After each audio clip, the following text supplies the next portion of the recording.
Assalamualaikum warahmatullahi wabarakatuh. Selamat pagi Bapak Ibu, dosen, guru, tenaga pendidik atau tenaga pengajar.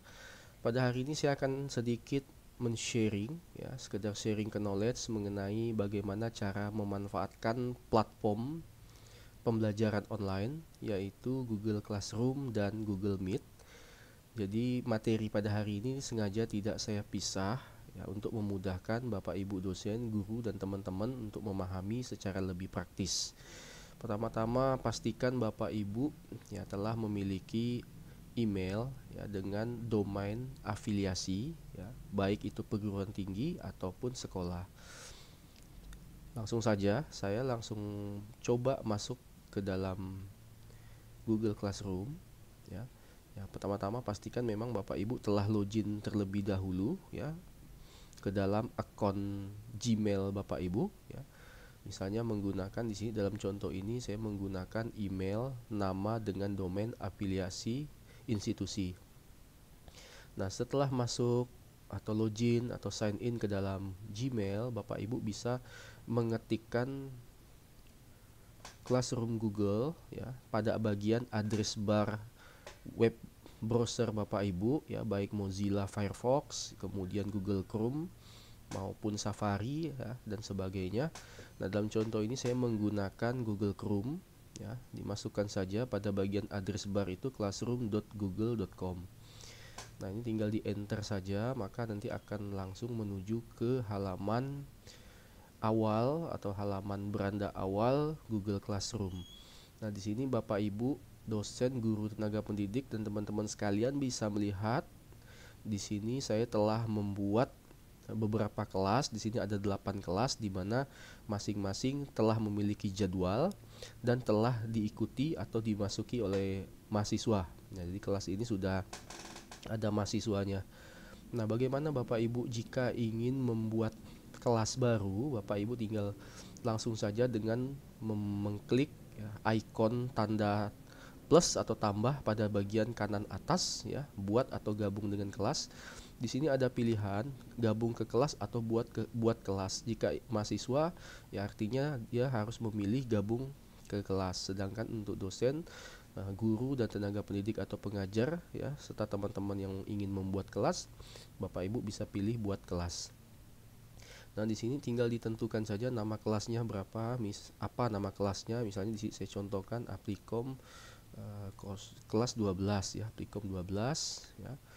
Kemudian ini Bapak Ibu bisa masukkan kelasnya juga bisa, ya, atau harinya, ya. Misalnya di sini Jumat, jamnya berapa, misalnya jam 9.00 sampai 10.20 waktu Indonesia Barat, ya. Kemudian ruangnya ruang berapa, misalnya 315, ya. Aplikasi komputer, ruangnya misalnya 301 misalnya. Nah, tinggal Bapak Ibu tinggal klik saja buat, maka nanti otomatis Google Classroom akan menambahkan satu kelas baru, ya, akan menambahkan satu kelas baru yang nanti memiliki kode kelas. Nah, Bapak Ibu bisa melihat kode kelasnya ini sudah dibuat, ya, Aplicom 12. Bapak Ibu jangan bingung kalau misalnya langsung masuk seperti ini. Bapak Ibu tinggal pilih saja kelas. Nah, ini kelas ini kan tadi yang sudah dibuat sebelumnya ada 8 kelas. Nah, yang ini kelas baru. Tentu saja jumlah siswanya masih 0, ya, belum ada mahasiswanya. Jadi jika Bapak Ibu ingin kelas ini dibagikan ke mahasiswa untuk masuk, maka Bapak Ibu cukup klik, ya, teman-teman tinggal klik Aplicom 12. Nah, di sini ada yang namanya kode kelas, ya. Kode kelas ini Bapak Ibu besarkan saja, ya. Nah, inilah yang dibagikan ke mahasiswa. Jadi mahasiswa nanti, ya, dalam prakteknya mahasiswa seperti ini. Ya, kita balik dulu ke kelas, ya. Nah, mahasiswa itu seperti ini, dia gabung ke kelas. Kalau dosen atau tenaga pendidik, guru ini bisa pilih buat kelas. Nah, untuk mahasiswa tentunya pilih gabung kelas. Nah, nanti di sini mahasiswa tinggal memasukkan saja kode kelas yang diberikan oleh dosen dengan melihat di bagian ini, ya. Nah, ini yang Bapak Ibu bisa sharekan ke mahasiswa. Nah, ini beberapa saya lihatkan, ini kelas yang saya arsipkan. Jadi artinya saya sudah lama menggunakan Google Classroom ini ya. Nah, ini jadi kelas yang sudah kita gunakan sebelumnya itu bisa kita arsipkan, jadi tidak hilang. Nah, Bapak Ibu tinggal melihat saja pada semester-semester sebelumnya atau tahun-tahun sebelumnya materi-materi apa saja yang pernah Bapak Ibu berikan. Nah, ini contoh kelas-kelas yang sudah saya arsipkan. Jadi ini sebelumnya sudah saya buat. Nah, cukup lama ini Bapak Ibu dibuat ya. Ini berarti Applikom 04. Dalam hal ini saya mengajar dua mata kuliah, Applikom dan e-commerce. Berarti ini tahun lalu. Ya, ini berarti tahun 2019 ya, 2019 ya. Kemudian 2018 juga ada nih. Ya, ini 2018 juga ada. Kemudian 2017 ya. Dan 2016. Nah, jadi Bapak Ibu ini udah banyak sekali tugas yang saya arsipkan di sini. Ini saya contohkan salah satunya. Ini kelas yang diarsipkan saya munculkan saja. Ini kelas Applikom 07 atau yang baru saja Bapak Ibu. Ini Applikom 09 ya. Nah, di sini kita bisa lihat tugas-tugas yang pernah kita sharing di sini ya. Nah, Bapak Ibu pelan-pelan saja ini kita lihat ya. Nah, ini jadi setiap materi Bapak Ibu ya, ini saya pulihkan saja Bapak Ibu. Jika ingin memulihkan sementara, nah itu bisa. Jadi artinya pulihkan itu jadi masuk lagi ke dalam list kelas baru nih. Masuk ke dalam kelas Applikom 09 ya Bapak Ibu ya. Nah, kita lihat. Nah, di sini. Nah, Bapak Ibu bisa lihat di sini. Nah, ini saya di awal pertemuan itu saya memberikan, ini 2019 ya, 25 Februari 2019, memberikan kontak perkuliahan itu dimasukkan. Walaupun ini kombinasi ya Bapak Ibu, bisa blended learning, artinya tatap muka itu tetap dilakukan, hanya lebih dipermudah dalam hal file-file itu tidak perlu dibagikan ke mahasiswa melalui konvensional ataupun dengan flash disk atau hard disk ya. Jadi cukup saja di-sharekan materi perkuliahan itu di dalam Google Classroom. Begitu juga dengan video. Jadi di sini saya menyediakan kontak perkuliahan baik dalam bentuk file, PowerPoint maupun dalam bentuk video. Nah, kemudian di sini saya masuk di yang pertama, saya bagikan materi pertama Applikom 1, kemudian Applikom 2. Jadi di pertemuan-pertemuan berikutnya itu, nah, kemudian ada tugas memposting latihan 1. Nah, kita bisa lihat di sini tugasnya itu seperti ini Bapak Ibu. Setiap kita menugaskan, pasti nanti akan ada jamnya. Nah, kita bisa menentukan jam berapa Bapak Ibu itu memberikan batas waktu untuk mengumpulkan tugas. Nah, tentunya ini mempermudah mahasiswa ya, mengumpulkan tugas itu tidak menggunakan hard copy, karena sangat banyak sekali Bapak Ibu jika menggunakan hard copy, dan di zaman yang saat ini berkembang yaitu tidak efisien ya. Nah, seperti ini Bapak Ibu. Nah, Bapak Ibu akan bisa mengontrol mahasiswa ya, memonitor mahasiswa itu apakah mahasiswa itu sudah mengumpulkan tugas atau tidak. Nah, contohnya di sini diserahkan, ini diberikan. Nah, artinya ini mahasiswa telah mengumpulkan tugas dengan baik. Nah, tinggal nanti Bapak Ibu tinggal koreksi saja, dan berikan penilaian ya. Nah, dan seterusnya Bapak Ibu sampai dengan tugas-tugas keberapa. Begitu juga kalau ada informasi apapun, ya kan, ya langsung saja di-sharekan ke dalam grup Google Classroom ini. Jadi setiap kita membuat pengumuman, membuat tugas, ya, membuat informasi apapun, itulah akan masuk serentak di dalam semua kelas. Misalnya dalam contoh ini saya mengampu mata kuliah aplikasi komputer, misalnya ada 11 kelas, maka setiap saya memberikan tugas, mempostingkan informasi apapun, maka akan masuk secara otomatis pada hari yang sama, jam yang sama, ya, menit yang sama, detik yang sama, secara real time di semua kelas. Jadi tidak ada perbedaan dengan kelas-kelas yang lainnya. Jadi secara otomatis mahasiswa juga bisa mengetahui posisi tugas atau notifikasi yang diberikan. Karena kita juga maklumi beberapa mahasiswa kita juga yang banyak sekali yang rumahnya jauh ya, apalagi misalnya untuk mahasiswi yang rumahnya jauh dan dia tidak ngekos di dekat universitas ya, di dekat perguruan tinggi atau kampus atau sekolah ya. Nah, ini tentunya menyulitkan bagi mahasiswi. Nah, misalnya seperti setelah kita menginformasikan ya kan bahwa hari ini kita tidak bisa hadir, artinya nanti akan kita ganti baik menggunakan jadwal tatap muka pada hari yang lain ataupun menggunakan online. Maka mahasiswa yang tadinya berada di posisi yang jauh, mahasiswa atau mahasiswi itu tidak perlu buru-buru datang ke kampus. Nah, ini juga artinya dari segi keamanan mahasiswa juga memberikan ya kelebihan di situ. Kemudian, nah ini banyak sekali Bapak Ibu yang bisa digunakan ya fasilitasnya. Kemudian bagaimana cara membuat kelas ya? Membuat kelas tentunya Bapak Ibu tinggal pilih saja pada bagian kelasnya ya. Misalnya saya contohkan di sini. Ya, saya contohkan di sini. Ini kelas Applikom yang tahun 2020, ini baru nih Bapak Ibu.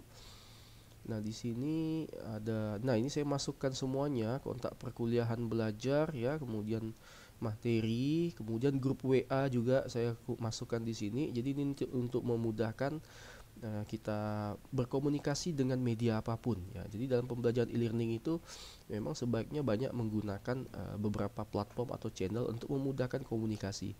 Kemudian kontak perkuliahan, WhatsApp group invite ya dan sebagainya.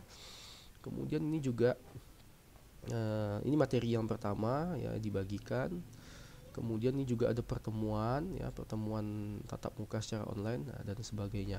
Nah, jika Bapak Ibu ingin menambahkan tugas, maka cukup pilih pada bagian tab tugas kelas. Nah, di sini pilih saja buat ya Bapak Ibu ya. Nah, di sini ada tugas atau tugas kuis ya, ini tugas biasa, tugas kuis. Kemudian ada pertanyaan dan materi jika Bapak Ibu ingin menyampaikan materi. Nah, misalnya tugas, Bapak Ibu pilih tugas di sini, ya Bapak Ibu tinggal pilih judulnya, ya masukkan judul tugasnya apa, ya, kemudian petunjuknya seperti apa, tambahkan filenya, ya. Jika sudah, tinggal klik buat saja. Nah, ini ada beberapa pengaturan yang tadi saya sampaikan bahwa ini bisa langsung masuk ke semua kelas. Jadi Bapak Ibu cuma membuat satu tugas saja, ya dicentang saja semuanya ini. Ya, maka akan masuk ke semua kelas ya secara serentak pada waktu yang sama. Kemudian poinnya ditentukan saja nilainya berapa, kemudian batas waktu Bapak Ibu bisa tentukan batas waktu. Batas waktunya misalnya mereka dikasihkan waktu, batas waktu itu tanggal mengumpulkan sampai dengan tanggal 27 Maret. Nah, kemudian waktunya dipilih saja, opsional ini bebas ya. Misalnya dalam contoh ini saya berikan 2359 ya. Kemudian topiknya apa? Topiknya misalnya latihan 2 misalnya ya. Nah, ini tinggal Bapak Ibu buat saja. Klik buat, maka nanti akan masuk ke dalam semua. Ini saya contohkan saja ya. Contoh. Contoh. Petunjuk. Buat artikel atau cari artikel. Artikel jurnal penelitian ya. Kemudian nih saya contohkan saja, ini saya masukkan ke satu kelas saja ya Bapak Ibu ya, karena ini contoh. Tapi kalau Bapak Ibu ingin memasukkan ke semuanya silahkan. Ini saya contohkan saja, akan masuk ke salah satu kelas Applikom 09 dan ya ke sini saja, Applikom 0 yang ini saja ya Bapak Ibu, yang satu saja biar tidak kesulitan untuk menghapusnya. Nah, ini saya tinggal pilih saja. Edit dulu. Nah, ini tinggal saya posting saja nih Bapak Ibu ya. Topiknya ini saya buat saja latihan 2. Tanggatnya 27 Maret jam 11.59. Ini untuk satu kelas saja. Ya, satu kelas saja. Kemudian kalau sudah pilih buat saja Bapak Ibu. Kalau misalnya mau menambahkan file ya tambahkan di sini ya. Jika ingin memasukkan dokumen atau formulir, masukkan di bagian buat atau gambar, misalnya menambahkan gambar, slide dan sebagainya. Jika sudah, Bapak Ibu tinggal cukup tugaskan, maka nanti akan masuk ke dalam postingan di dalam halaman Google Classroom mahasiswa atau mahasiswi. Nah, ini contohnya, ini udah masuk Bapak Ibu ya, maka akan ada kelihatan juga di Applikom 09 ya, yang bawah ya. Ini yang ini Bapak Ibu. Nah, ini Bapak Ibu nih ya, ini masuk seperti ini ya. Jika diklik maka dia akan seperti ini. Nah, diberikan. Jadi belum ada yang menyerahkan, ini masih ditugaskan semua nih berarti ya. Nah, oke. Nah, ya, kalau misalnya dia sudah menyerahkan, nanti akan ada tulisan telah diserahkan. Nah, ini saya hapus dulu ya Bapak Ibu ya, karena ini khawatirnya mahasiswa bertanya nih, maksudnya tugas barunya gimana nih kan. Nah, ini kalau misalnya mau dihapus ya masuk saja ke tugas kelas, pilih hapus Bapak Ibu nih. Ya, hapus. Jika ingin mengedit ya silakan diedit saja. Lihat tugas kemudian edit, bisa Bapak Ibu edit ya. Nah, jika ingin dihapus, dihapus saja ya. Nah, dalam contoh ini saya hapus ya, khawatir nanti ada miscommunication dengan mahasiswa, jadi saya hapus saja ini.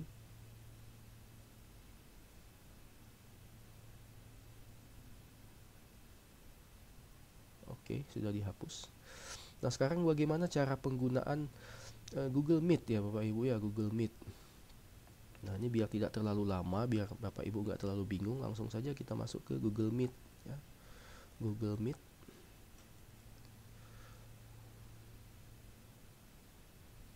Banyak sekali sebenarnya fasilitas yang bisa digunakan dalam Google Application ya, for Education ini ya. Atau ini nama biasa kan dikenal dengan G Suite ya. Nah, di sini juga Bapak Ibu bisa misalnya selain tadi membuat tugas kelas, Bapak Ibu juga bisa di sini membuat schedule. Nah, dengan cara mengetik ya atau mengklik Google Calendar ya. Di sini nanti akan ada informasi. Nah, Bapak Ibu ingin men-schedule apa? Pada tanggal berapa? Kemudian pada jam berapa? Nah, misalnya saya contohkan di ini ya, atau free day saja nih. Jamnya jam 2 misalnya.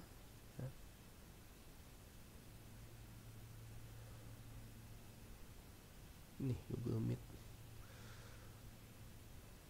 Nah, ini saya coba ya, contoh Bapak Ibu saya masukkan di sini free day.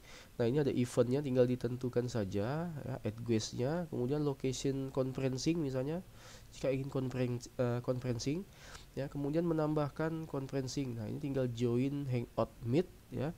Nah, ini Bapak Ibu sudah ada ID-nya. Nah, ID inilah yang nanti yang kita bagikan ke mahasiswa saat join ke Google Meet Hangout ya.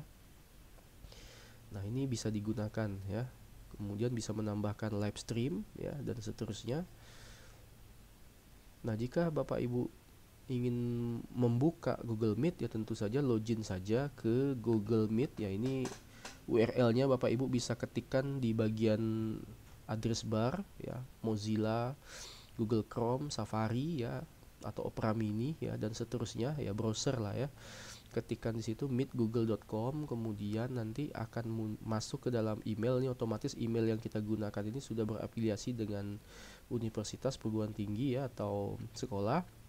Kemudian pilih bergabung atau mulai rapat, masukkan namanya, misalnya tadi contohnya saya Applikom kelas berapa 09 misalnya. Kemudian lanjutkan ya. Nah, maka nanti muncul seperti ini Bapak Ibu. Nah, muncul seperti ini. Bapak Ibu tinggal mengaktifkan mikrofon boleh ya. Kalau misalnya tidak ingin menonaktifkan kamera juga tinggal klik nonaktif kamera ya. Kemudian kalau mikrofonnya ingin dinonaktifkan, pilih nonaktifkan. Nah, ini biasanya misalnya kita bagikan ke mahasiswa nanti ya, mahasiswa itu kan ketika kita berikan perkuliahan atau siswa itu kondisi mic-nya dalam kondisi tidak aktif ya, karena kita sebagai speaker gantian ya, dosen, guru ya, atau tenaga pengajar, pendidik memberikan materi perkuliahan terlebih dahulu ya dengan mic-nya menyala, sementara partisipan atau mahasiswa ya dan siswa itu dalam kondisi mic-nya mati. Di akhir sesi, nah nanti baru kesepakatan bisa dibuat, misalnya dinyalakan, jika ada yang ingin bertanya bisa langsung ditanyakan. Nah ini Bapak Ibu tinggal pilih saja gabung sekarang ya, klik saja nih gabung sekarang ya. Nah maka nanti muncul yang atau URL-nya. Nah ini yang Bapak Ibu nanti gunakan ya Bapak Ibu. Ini yang Bapak Ibu gunakan. Nanti tinggal masuk saja atau di share saja ini ke mahasiswa ya. Caranya tadi tinggal copy ini ya, atau salin saja info bergabung, disalin kemudian masukkan di sini ya. Cukup informasi saja Bapak Ibu, di sini juga boleh dimasukkan ya. Ini langsung dimasukkan ya untuk bergabung, nanti diberikan informasi ya kan. Nah kode bergabungnya seperti ini, tinggal klik saja ini ya. Nah ini kemudian pinnya ini 148 dan seterusnya, tinggal posting maka akan masuk di semua kelas. Nih diaktifkan dulu, akan dimasukkan ke berapa kelas, kemudian posting, maka mahasiswa akan langsung cukup mengklik dan masuk ke dalam meeting ini ya, meeting secara online ini atau pertemuan secara online. Cukup praktis Bapak Ibu. Jika ingin mengakhiri meeting ini maka cukup tinggal klik saja keluar dari panggilan ya. Ini kalau kita lihat jumlah partisipannya masih belum ada ya, karena saya cuma sendirian di sini.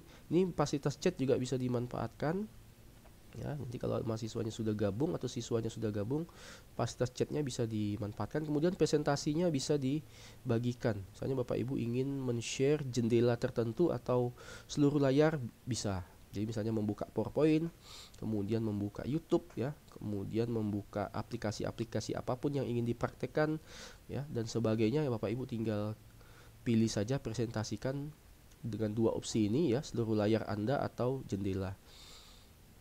Nah ini contoh, ini saya masukkan sini seluruh layar Anda. Jadi setiap nanti saya buka maka ini akan berjalan ya. Nah di sini ada pilihan stop sharing ya.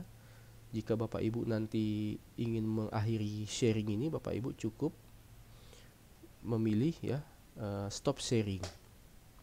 Nah sebenarnya untuk video conferencing ini bebas, Bapak ingin menggunakan aplikasi apa itu bebas, tapi memang beberapa platform itu memang punya kelebihan dan kekurangan. Tinggal kita sebagai user atau pengguna memilih yang terbaik dan efektif bisa digunakan, dan mahasiswa juga mudah untuk mengaksesnya. Oke, ini sudah Bapak Ibu, tinggal diundang saja mahasiswanya. Nah, ini saya keluar dulu. Jika ingin logout saya tinggal keluar saja ya, berikan penilaian ya. Nah, jika ingin membuat kembali ya pilih lagi bergabung mulai rapat, tentukan lagi dan seterusnya Bapak Ibu. Nah, ini Google Meet. Nah, mungkin itu saja Bapak Ibu yang bisa saya sampaikan. Semoga dengan pengantar atau tutorial Google Meet ya dan Google Classroom ini bisa bermanfaat bagi Bapak Ibu dosen, guru, tenaga pengajar dan teman-teman semuanya. Baik, saya akhiri ya sharing hari ini. Assalamualaikum warahmatullahi wabarakatuh.